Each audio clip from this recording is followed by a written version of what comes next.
Кайырлы күн оқырмандар, менің арнама қош келдіңіздер. Бүгінгі тақырыбымыз жол орташа жылдамдық тарауының 9-шы нұсқаның 7-ші есебі.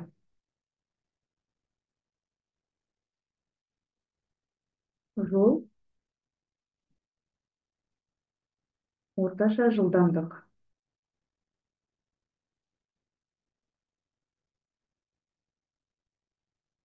9-шы нұсқа номері 7-ші есеп. Есептің шарты бойынша моторлы қайық өзен ағысымен екі бекеттің арасын 4 сағатта жүзіп өтеді. Егер екі бекеттің ара қашықтығы 80 км және өзен ағысының жылдамдығы 2 км бөлінген сағат болса, қайық кері қарай қанша уақытта оралар еді? Есептің берілген шартын жазайық. Екі бекеттің арасы 80 км және моторлы қайық екі бекеттің арасын 4 сағатта жүзіп барды. Т1 4 сағатта. Өзеннің жылдамдығы 2 км бөлінген сағатқа тең деп тұр.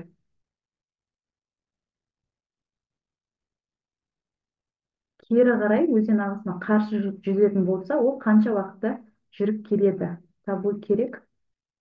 Т2 уақытты. Бірінші, моторлы қайығымыз өзен ағысымен бірге жүзгендегі теңдеуін жазып алайық. С тең өзен ағысымен бірге жүзетін болса, қайықтың жылдамдығы қосылған өзеннің жылдамдығы көбейтілген Т1-ге. Осыдан бізге қайықтың жылдамдығын тауып алуымыз қажет. Себебі кері қайтқан кезде ол ағысқа қарсы жүзгендіктен жылдамдықтың формуласы В қайық азайтылған В өзен көбейтілген Т2 болады. Екінші теңдеуден біз Т2-ні табуымыз керек. Ол үшін бірінші теңдеудегі В қайықтың жылдамдығын өрнектеп аламыз. Немесе осыны жүйе түрінде де шешуімізге болады. Жүйе түрінде шешетін болсақ, онда былай жазайық. 80 тең В қайық қосылған В өзен орнына 2 көбейтілген 4-ке. Мұнда 80 тең В қайық азайтылған 2 көбейтілген Т2 белгісіз. Бірінші теңдіктен 4 теңдіктің екінші жағына өткізіп, В қайықты түрлендіріп алайық. В қайық тең 4 теңдіктің екінші жағына бөлу болып өтеді, 2 азайту болып өтеді. Сонда 80 бөлінген 4 азайтылған 2. 20, 20-дан 2-ні азайтсақ, 18 қалды. Енді мұндағы В қайықтың орнына алып келіп, осыдан Т2-ні өрнектейміз. Т2 тең 80 бөлінген В қайық азайтылған 2. 80 В қайықтың орнына 18-ді қоямыз. 18 азайтылған 2. Сонда 80-ді бөлеміз 16-ға. 80-ді 16-ға бөлсек, 5-ке тең екен. 5 сағатта. Сонда жауабы моторлы қайық кері қарай 5 сағатта жүзіп келеді екен.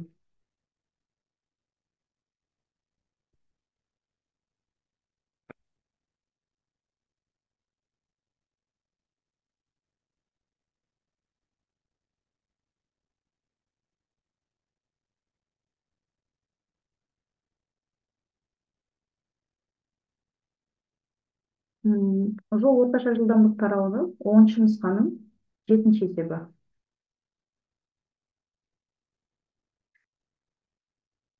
Есептің шарты бойынша моторлы қайық екі бекеттің арасын әуелі өзенмен, сонан соң тынық сумен барып қайтты. Егер өзен ағысының жылдамдығы 3 км бөлінген сағат, ал қайықтың сумен салыстырғанда жылдамдығы 10 км бөлінген сағат болса, барып қайтқан уақыттары бірдей бола ма дейді. Есептің берілген жазайық. Бірінші өзенмен, сонан соң тынық сумен барып қайтты.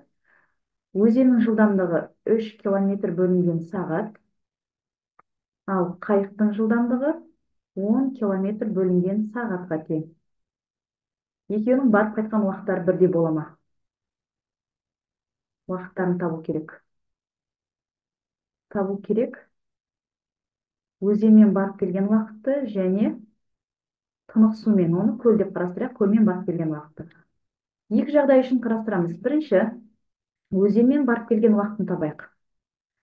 Барған кездегі уақыты ол S, өзен Қайық өзен ағысымен бағыттас жүргендіктен оның салыстырмалы жылдамдығы қайықтың жылдамдығына өзеннің жылдамдығын қосамыз.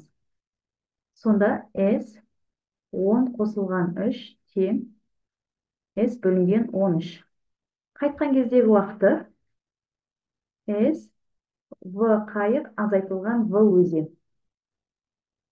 S 10-нан азайтамыз 3-ті S бөлінген 7-ге тең. Осыдан өзеннің уақытын табатын болсақ, барған кездегі уақыт мен қайтқан кездегі уақыттардың қосындысын аламыз. S бөлінген 13 қосылған S бөлінген 7-ге. Ортақ бөлімге келтіреміз. Мұнда 13-тен, мұнда 7-ден. Бөлімі 91 болды. Алымы 7S қосылған 13S.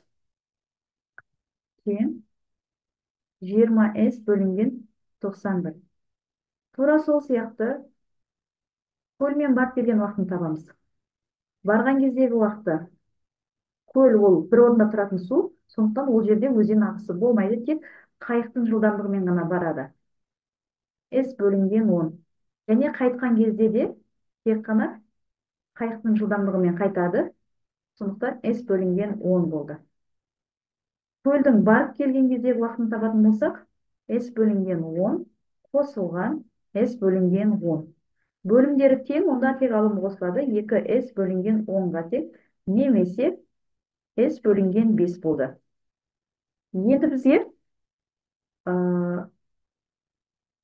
көлмен барып келгендегі уақытын, өзенмен барып келген уақытынан қанша есе артық болатын осы жерден көрсетіп жіберуімізге болады. Көлмен барып келген уақыты S бөлінген 5, өзенмен барып келгендегі уақыты 20S бөлінген 91. Мұнда 5 бөліміне түседі, 91 алымына шығады. S көбейтілген 91, мұнда 5 көбейтілген 20S. S пен S қысқарды, 91 бөлінген 100. Тең 0,191 есе артық болады екен. Жауабы